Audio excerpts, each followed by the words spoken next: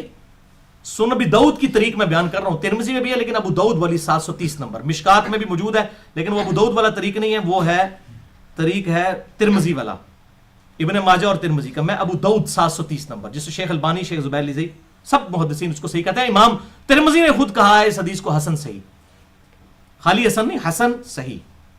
اچھا تو ابو حمید سعدی کہتے ہیں کہ جی نبی صلی اللہ علیہ وسلم، اچھا ان صحابہ نے کہا آپ نماز کا طریقہ بیان کیا، ان کا سنو پھر. نبی صلی اللہ علیہ وسلم جب نماز شروع کرتے تو اپنے دونوں ہاتھ کندھوں تک اٹھاتے، کندھوں سے مراد ہتھیلیاں کندھوں کے برابر، انگلیاں کانوں کی سیدھ میں. یہ کانوں تک بھی اس کو کہتے ہیں، کندھوں تک بھی اس کو کہتے ہیں. میں نے رفع الیدین والا لیکچر دیا مسئلہ 70B میں بتایا. تو آپ صلی اللہ علیہ وسلم جب نماز کا ارادہ کرتے، اچھا اب جب کوئی بندہ نماز کا ارادہ کرنے آئے گا تو وہ کیا ہاتھ باندھے ہوئے کھڑا ہوگا؟ وہ تو نارمل حالت میں کھڑا ہوگا نا، ارسال الیدین کر کے. تو جب نماز کا ارادہ کرتے تو اپنے دونوں ہاتھ کندھوں تک اٹھاتے، اس کے بعد ہر ہڈی اپنی جگہ پر آ جاتی واپس. ہر ہڈی اپنی جگہ پہ کہاں پہ واپس آئے گی؟ جہاں سے سٹارٹ لیا تھا اس نے، یعنی ہاتھ چھوڑ دیے، ادھر سے ہی کھڑے کیے ادھر ہی چھوڑ دیے، ہر ہڈی اپنی جگہ پر واپس آ جاتی. تو آپ صلی اللہ علیہ وسلم سورۃ الفاتحہ پڑھتے، باقی چیزیں ساتھ پڑھتے. اس کے بعد جب رکوع کے لیے جھکنے لگتے پھر دونوں ہاتھ کندھوں تک اٹھاتے، پھر رکوع میں جاتے، پھر رکوع سے سر اٹھاتے، پھر دونوں ہاتھ کندھوں تک اٹھاتے، پھر ہر ہڈی اپنی جگہ پر آ جاتی. اس کے بعد پھر وہ کہتے ہیں رکوع میں جو ہے وہ اپنے دونوں ہاتھ گھٹنوں پر رکھتے، سجدہ کرتے ہوئے اپنے دونوں ہاتھ کانوں کی سیدھ میں رکھتے اور سر کو اس کے درمیان رکھتے. تشہد میں بیٹھتے ہوئے اپنا دایاں ہاتھ دائیں جو ہے وہ زانوں پر بائیں زانے پر رکھتے اور پھر یہ انگلی کا اشارہ کرتے. یعنی وہ پورا نماز کا طریقہ ان کے ہاتھوں کی پوزیشن کے اوپر گھومتا ہے کہ سیدھے کھڑے ہوتے، پھر نماز شروع کرتے، پھر ہر ہڈی اپنی جگہ پہ واپس آ جاتی. اچھا اس طریقے سے وہ بیان کرتے ہیں. جب اینڈ پہ وہ کرتے ہیں، اینڈ پہ تورک بھی وہ بتاتے ہیں، اور تورک جب آخری رکعت ہوگی، چاہے 2 والی ہو یا 4 والی ہو، تورک ہوگا، آخری رکعت میں تورک ہوگا. تو انہوں نے 4 رکعتوں والا بتایا کہ تورک کرتے تو پھر اینڈ پہ سلام پھیرتے. تو 10 صحابہ نے کہا کہ اللہ کی قسم نبی صلی اللہ علیہ وسلم اسی طرح نماز پڑھا کرتے تھے 30 سال کے بعد، یعنی رفع الیدین منسوخ نہیں ہوا. اچھا 10 کے 10 صحابہ نے، کسی نے نہیں کہا کہ حضرت تسی مین رکن ہی چھوڑتا ہے کہ جب نبی صلی اللہ علیہ وسلم نماز شروع کرتے تو دائیں ہاتھ بائیں پہ رکھتے. وہ ہر جگہ بتا رہے ہیں. رکوع میں کہتے ہیں گھٹنوں پہ رکھتے، یہ بالکل بازو سیدھے ہو جاتے، کمر سیدھی ہو جاتی، جو ہے تشہد میں رازانوں پر رکھتے. ایک ایک ہاتھ کا وہ اشارہ بتا رہے ہیں. اور سب سے بڑا اشارہ انہوں نے سکپ کر دیا. چلو انہوں نے سکپ کر دیا، باقی لوگ بھی تو کہتے. اور بھائی انہوں نے باندھا ہی نہیں تھا ہاتھ. یہ ہے اصل بات. ارسال الیدین ہی انہوں نے کیا تھا, کیونکہ اس میں کیا الفاظ ہیں, جب نبی صلی اللہ علیہ وسلم نماز چھوڑنے کا ارادہ کرتے تو آپ صلی اللہ علیہ وسلم اپنے دونوں ہاتھوں کو قد تک بلند کرتے, پھر ہر ہڈی اپنی جگہ پر آ جاتی. اپنی جگہ پر کہاں آتی؟ جہاں سے سٹارٹ لیا ہے. تو نماز ہم یہاں سے سٹارٹ لیتے ہیں یا ارسال الیدین سے سٹارٹ لیتے ہیں؟ ارسال الیدین سے. لہٰذا یہ مرفوع حدیث ہو گئی 11 صحابہ سے کہ آپ صلی اللہ علیہ وسلم ہاتھ چھوڑ کے نماز پڑھتے تھے. چیلنج کریں اس حدیث کو, سنن ابی داؤد کی 730 نمبر. عبداللہ ابن زبیر کے اوپر فتوے لگانے والے ابو حمید سعدی کی حدیث جو لیے پھرتے تھے نا رفع الیدین کے اوپر, سب سے سٹرانگ حدیث وہ یہ ہے. پھر بخاری اور مسلم کی متفق علیہ حدیث ہے. اب آپ ان لوگوں کو تو بھول جائیں کہ جن لوگوں نے رکوع کے بعد ہاتھ باندھنے شروع کیے ہوئے ہیں. وہ تو بھائی کس باغ دی مولی نے, انہوں نے تو دور تک راہ نہیں چلے بڑی. اسی لیے شیخ البانی رحمہ اللہ نے جو اپنی نماز والی کتاب لکھی ہے, انہوں نے اس میں لکھا ہے بدعۃ نجدیۃ, یہ نجدی علماء کی بدعت ہے رکوع کے بعد ہاتھ باندھنا. یہ شیخ البانی محدث اعظم سعودی عرب, انہوں نے یہ لکھا ہے بدعۃ نجدیۃ, رکوع کے بعد ہاتھ باندھنا. اور اس میں جا کے احمد بن حنبل کا فتویٰ لے آتے ہیں کہ جی وہ خدا کا نام, کتاب و سنت کی بات کرو. احمد بن حنبل نے کیا فتویٰ دیا ہے, انہوں نے کہا میں سمجھتا ہوں کوئی حرج نہیں. انہوں نے حدیث پیش کی ہے کہ رکوع کے بعد ان سے پوچھا کہ ہاتھ باندھ لیجیے رکوع میں, کہتے ہیں میں کوئی حرج نہیں سمجھتا. تو بھائی احمد بن حنبل ہوں یا امام ابو حنیفہ ہوں, دونوں جو ہے وہ کتاب و سنت کے دلائل پہ پیش ہوں گے. ان کا فتویٰ ذاتی ہے, وہ ہمارے لیے کوئی حجت تو نہیں ہے. خدا کے لیے کتاب و سنت کے دلائل کی بات کریں, یہ والی باتیں چھوڑ دیں جو یہ کہتے ہیں فلاں کا فتویٰ فلاں کا فتویٰ. یہ امت کا اجماع ہے ارسال الیدین کے اوپر. ارسال الیدین پہ اجماع ہے امت کا. حنفی, شافعی, مالکی, حنبلی, اہل تشیع, اہل سنت, سب کے سب رفع جو ہے وہ ارسال الیدین کرتے ہیں رکوع کے بعد. رکوع کے بعد والے ارسال الیدین کے اوپر اجماع ہے. پہلے والے کے اوپر 2 آراء ہیں باندھنے, اور بعد والے پہ سب کا اجماع ہے. یہ میرا دعویٰ آپ دیکھ لیں, عملی تواتر مسلمانوں کا ہے. ورنہ جب رفع الیدین چھوڑا تو امام بخاری نے جز رفع الیدین لکھی کہ نہیں؟ اور یہاں پوری امت نے رکوع کے بعد ہاتھ باندھنا چھوڑ دیا بقول ان علماء کے. تو کسی صحابی نے کسی محدث نے کتاب کیوں نہیں لکھی ہے کہ پوری امت گمراہ ہو چکی ہے, رکوع کے بعد ہاتھ باندھنے چاہیے؟ یہ سنت چھوڑ دی ہے لوگوں نے. کسی نے ہاں جب چھوڑی تو کتاب بھی آ گئی ہے. شیخ البانی نے کتاب لکھ دی ہے کہ یہ بدعت کی ہے انہوں نے. جدو کام پایا نے ادو دیکھ لو کتاب بھی آ گئی ہے. جس طرح امام بخاری نے جز رفع الیدین لکھی تھی, جب رفع الیدین کے لوگ دشمن پیدا ہوئے, اب رکوع کے بعد ہاتھ بندھوانے شروع کیے, تو شیخ البانی نے کتاب لکھ دی ہے الحمدللہ. اور بخاری اور مسلم کی متفق علیہ حدیث ہے, وہ جو صحابی تیزی سے جنہوں نے نماز پڑھی تھی, اس میں کیا الفاظ ہیں. آپ صلی اللہ علیہ وسلم نے فرمایا جو نماز آپ نے فرمایا سکون کے ساتھ وضو کرو, پھر قیام کرو, اور قیام کے بعد بالکل سیدھے کھڑے ہو جاؤ. بالکل سیدھے کھڑے ہو. یہ بالکل سیدھا کھڑا ہونا یہ ہوتا ہے؟ نہیں. پھر ابو حمید سعدی کی حدیث جو بخاری میں آتی ہے نا 10 صحابہ والی, اس کی ایک مختصر طریق بھی بخاری میں موجود ہے, جو وہ لوگ لیتے ہیں جو رفع الیدین کے منکر ہیں. وہ کہتے ہیں دیکھیں جی اس میں تو صرف پہلے رفع الیدین کا ذکر ہے, ابو حمید سعدی نے باقی رفع الیدین کا ذکر ہی نہیں کیا, لہذا ابو داؤد ترمذی کو فارغ کرتے ہیں. اور بھائی وہ امام بخاری نے اس پہ باب باندھا ہے تورک کا بیان, چوتھی رکعت میں کیسے بیٹھنا ہے. وہ انہوں نے صرف وہ طریق لیا ہے جس میں تورک کو بیان کیا جا رہا ہے. اس میں تو تورک بھی آتا ہے, اس میں الفاظ ابو حمید سعدی کے وہی ہیں کہ نبی صلی اللہ علیہ وسلم جب نماز کے لیے کھڑے ہوتے تو آپ صلی اللہ علیہ وسلم دونوں ہاتھ کندھوں تک اٹھاتے, اور پھر آپ صلی اللہ علیہ وسلم بالکل جو سیدھے کھڑے ہو جاتے, پھر رکوع کے بعد بھی سیدھے کھڑے ہو جاتے. اس میں بھی سیدھا سیدھا یہی اشارہ ہے کہ ارسال الیدین کرتے تھے.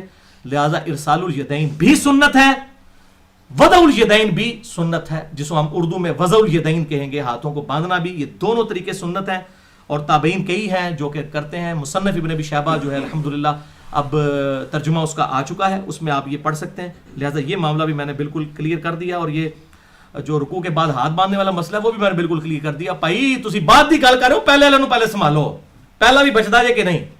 اگر آپ کہیں گے نا پہلے والا تو پھر وہ منسوخ سمجھا جائے گا.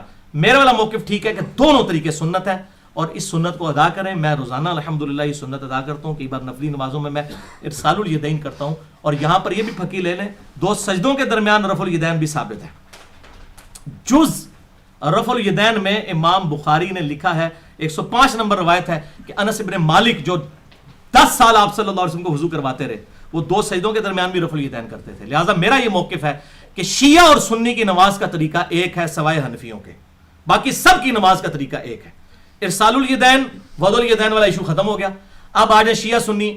شیعہ بھی نماز شروع کرتے وقت ہاتھ اٹھاتے ہیں یوں, انگلیاں کانوں تک اور یہ کندھوں تک, اس کے بعد وہ ارسال الیدین کرتے ہیں. ہمارے ہاں بھی ہے. رکوع میں جاتے وقت شیعہ بھی رفع الیدین کرتے ہیں, رکوع سے اٹھتے وقت بھی کرتے ہیں, 2 سجدوں کے درمیان بھی کرتے ہیں. اہل تشیع بھی پہلے ہاتھ لگاتے ہیں بعد میں گھٹنے. اہل سنت بھی, اہل سنت سے مراد جو واقعی ٹرو سنی ہے, ٹونیوں کی بات نہیں کر رہا میں, ان کی بات کر رہا ہوں اہل الحدیث کی. جو ٹرو سنی ہے وہ پہلے ہاتھ لگاتے ہیں، اس کے بعد گھٹنے لگاتے ہیں، اس طریقے سے تورک چوتھی رکعت میں وہ بھی کرتے ہیں، اہل تشیع بھی پہلی اور تیسری رکعت میں بیٹھ کے اٹھتے ہیں، اور دوسرے جو ہیں حنفی وہ ڈائریکٹ اٹھتے ہیں. اور بخاری میں موجود ہے 6251 نمبر جو میں نے علماء عرب کے خلاف پیش کی کہ علماء عرب نے یہ جلسہ استراحت چھوڑ دیا ہے، جبکہ صحیح بخاری میں حکم ہے کہ جب تو دوسرا سجدہ کرے پھر بیٹھ جائے اور پھر بیٹھ کے دوسری رکعت کے لیے کھڑا ہو. اچھا اس میں کہتے ہیں جی ترمذی میں ایک روایت ہے کہ آپ صلی اللہ علیہ وسلم جو ہے وہ پنجوں کے بال اٹھتے تھے. خدا کے لیے آپ ترمذی کھول کے پڑھیں، امام ترمذی نے ساتھ ہی لکھا یہ روایت ہی جعلی ہے. وہ مفتی اکمل صاحب بھی بیان کر رہے ہوتے ہیں، دیوبندی بھی بیان کر رہے ہوتے ہیں، آگے نہیں بتاتے کہ امام ترمذی لکھا ہے روایت ہی جعلی ہے کہ یہ جو پنجوں کے بال اٹھنے والی. اور صحیح بخاری میں واضح موجود ہے آپ صلی اللہ علیہ وسلم خود بھی عمل ہے اس وقت تک نہیں بیٹھتے جب تک جو ہے وہ بیٹھ نہ جائیں، اٹھتے نہیں تھے. کہتے ہیں جی بوڑھے ہو چکے تھے، نعوذ باللہ یہ جھوٹ بولا، میں نے وہ مسئلہ نمبر 122 میں ان کا منہ توڑا ہے. اور دوسری طرف آپ نے تعلیم فرمایا ہے ایک صحابی کو کہ دوسرا سجدہ بھی کر، بیٹھ اور پھر اٹھ. پھر کچھ لوگوں نے اردو میں ترجمہ کیا تو وہ ترجمہ ہی دوسرا جلسہ استراحت ہی اسکپ کر دیا. پھر لوگ مجھے ای میل کر رہے ہوتے ہیں بھائی عربی پڑھو آپ کو پتہ چل جائے گا کہ دو جلسہ استراحت اس حوالے سے موجود ہے. علماء عرب کا یہ مسئلہ ہے. یہ تین مسئلے ان کے غلط ہیں. وہ رکوع میں جاتے وقت، سجدے میں جاتے وقت پہلے گھٹنے لگاتے ہیں، وہ روایت ضعیف ہے. اس میں شریک القاضی جو ہے مدلس سے ان سے روایت کر رہے ہیں، پہلے ہاتھ لگانے چاہیے. دوسری ان کی غلطی رکوع کے بعد ہاتھ باندھنے والی ہے. اور تیسرا وہ لوگ جو ہیں وہ اس معاملے کے اندر جو اٹھتے ہوئے بھی یہ غلطی کرتے ہیں اور جلسہ استراحت کو چھوڑ بیٹھے ہوئے. تو الحمدللہ باقی جو ان کی صحیح بات ہے وہ ٹھیک ہے. اور حنفی ان کے حوالے دے رہے ہوتے ہیں تو بھائی پھر عرب کے اندر تو اقامت بھی اکیلی ہوتی ہے، تو آپ اکیلی اقامت شروع کروائیں نا، وہ نہیں کروائیں گے. تو بھائی آپ عرب عجم کو چھوڑیں، یہ بکش مسلمان بنے، کتاب و سنت کے دلائل کو پڑھیں، باقی لوگوں کے معاملات جو ہے لوگوں تک رہنے دیں. تو یہ معاملہ بھی ارسال الیدین وضع الیدین کا کلیئر ہوا. کوئی تسلی ہوگی جائے اور کوئی شے آ جائے. یہ بیچاروں نے نماز پڑھنی شروع کر دی. سلیم الفطرت لوگ ہیں جناب. اب ظاہر ہے ام حبیبہ نے جس طرح تیسرے دن خوشبو لگائی تھی، انہوں نے بھی کہا جی مجھے پتا چلا تو میں تو پڑھوں گا، آ جاؤ بچہ میدان. تو یہ مسئلہ ہے. تو یہ میں نے الحمدللہ ریکارڈنگ کروا دی. اب کسی کی جرت ہے نا، یہ کہتا ہے نا موقوفاً ہے، میں مرفوعاً بھی ثابت کر دیا. ابو حمید سعدی سنن ابی داؤد 730 نمبر. ٹھیک ہے جی، بالکل کلیئر کٹ ہے، بالکل واضح ہے. ابن زبیر کے اوپر کوئی اعتراض کرتا ہے، ابن زبیر خود راوی ہیں اس حدیث کے کہ دائیں ہاتھ بائیں پہ باندھنا سنت ہے. اس کے دو ہی رزلٹ نکلیں گے، یا تو یہ منسوخ ہو چکی ہے باندھنے والی، یا میرے والا رزلٹ ہے کہ دونوں طریقے سنت ہے. وہ بنو امیہ کے مخالف تھے، تو بنو امیہ نے صرف ایک سنت کو جاری رکھا. اور یہ لہٰذا اہل تشیع کا یہ پلی لینا کہ اہل بیت رسول جو ہے وہ ہاتھ چھوڑ کے نماز پڑھتے تھے، یہ کسی حد تک بات درست لگتی ہے کہ وہ جو ہاشمی لوگ جو ہوں گے اور اس طریقے سے جو زبیری لوگ ہوں گے وہ واقعی ہاتھ چھوڑ کے نماز پڑھتے ہوں گے تاکہ یہ سنت بھی زندہ رہے.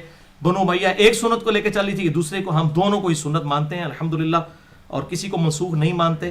حق بات کریں گے جو ہے الحمدللہ. چھٹا سوال، اس کے بعد انشاءاللہ قہوہ جو ہے وہ سرب ہوگا اور پھر باقی سوال ہوں گے بعد میں. باقی آپ کو پھر عام اجازت ہے، آپ نے جس نے جانا ہے جس نے بیٹھنا ہے وہ بیٹھے. ہم تو انشاءاللہ تعالی بیٹھے ہوئے ادھر.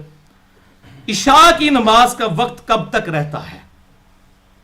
یہ بھی خصوصاً حنفیوں اور اہل حدیث کے درمیان بون آف کنٹینشن بنا ہوا ہے. عشاء کی نماز کا اثر والا بھی ہے، میں نے اس پہ پورا لیکچر بھی دیا ہے. مسئلہ نمبر 30 ہے نمازوں کے اوقات اور رکعتوں کی تعداد.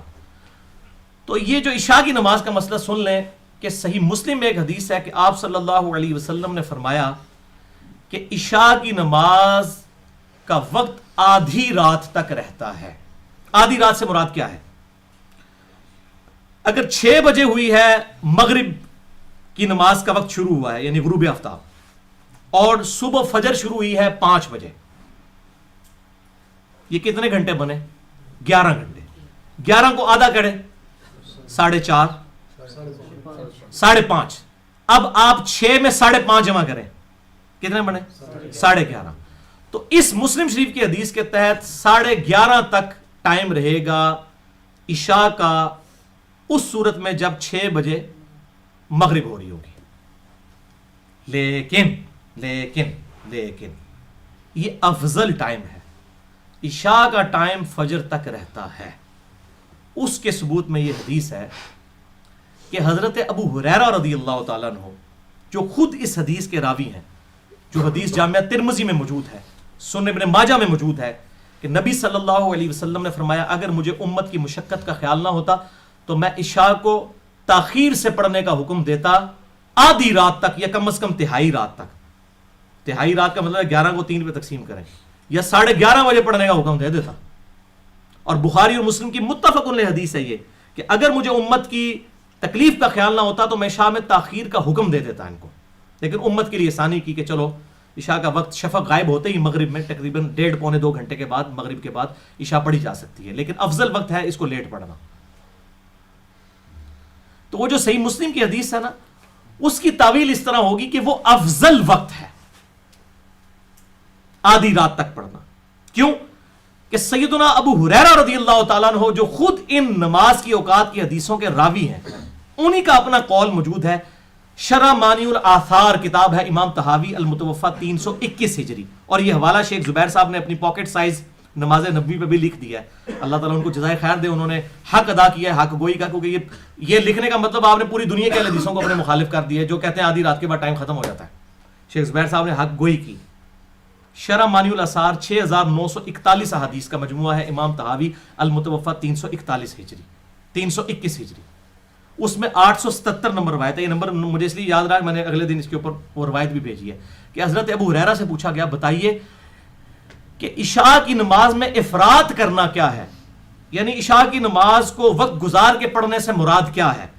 تو انہوں نے کہا کہ عشاء کی نماز کو وقت گزار کے پڑھنے سے مراد یعنی قضا ہو جانے سے مراد یہ ہے کہ کوئی شخص عشاء اس وقت پڑھے کہ جب فجر کا وقت شروع ہو چکا ہو. تو کیا مطلب ہوا کہ جب تک وقت فجر کا شروع نہیں ہوا اس وقت تک عشاء کی نماز پڑھی جا سکتی ہے. لہٰذا اس معاملے میں امام ابو حنیفہ رحمہ اللہ المتوفا 150 ہجری کا موقف ٹھیک ہے، اور اکثر اہل حدیث کا موقف غلط ہے کہ آدھی رات کے بعد ٹائم نہیں رہتا. وہ افضلیت وقت کی بات ہو رہی ہے کیونکہ ایک حدیث دوسری کو ایکسپلین کرتی ہے. جیسا کہ چاشت کا افضل وقت کیا ہے، جب اونٹ کے بچے کے پاؤں جلنا شروع ہو جائیں سورج کی تپش کی روشنی کی وجہ سے. لیکن آپ سورج بلند ہوتے بھی پڑھ سکتے ہیں اشراق. اس طریقے سے تہجد آپ عشاء کے فوراً ساتھ بھی پڑھ سکتے ہیں، سونا بھی شرط نہیں ہے. لیکن افضل وقت کیا ہے، آخری پہر میں اٹھ کے پڑھنا. اسی طریقے سے افضل وقت یہ ہے کہ آدھی رات سے زیادہ ڈیلے نہ کیا جائے. لیکن اگر کوئی فجر کا وقت داخل ہونے سے پہلے عشاء پڑھ لیتا ہے تو اس کی عشاء کی نماز بالکل درست ہوگی. لہٰذا یہ عشاء کی نماز والا معاملہ بھی میں نے الحمدللہ اس حوالے سے کلیئر کر دیا ہے. یہ ہمارے سوالات جو ہیں وہ الحمدللہ 6 ریکارڈنگ میں آ گئے ہیں. اللہ تعالیٰ سے دعا ہے جو حق بات میں نے کہی اللہ تعالیٰ ہمارے دلوں میں راسخ فرمائے. اگر جذبات میں میرے منہ سے کوئی غلط بات نکل گئی اللہ تعالیٰ ہمارے دلوں سے محو کر دے. ہمیں کتاب و سنت کی تعلیمات پر عمل کر کے دوسرے بھائیوں تک پہنچانے کی توفیق عطا فرمائے. سبحانک اللہم و بحمدک اشہد ان لا الہ الا انت استغفرک و اتوب الیک وما علینا الا البلاغ المبین.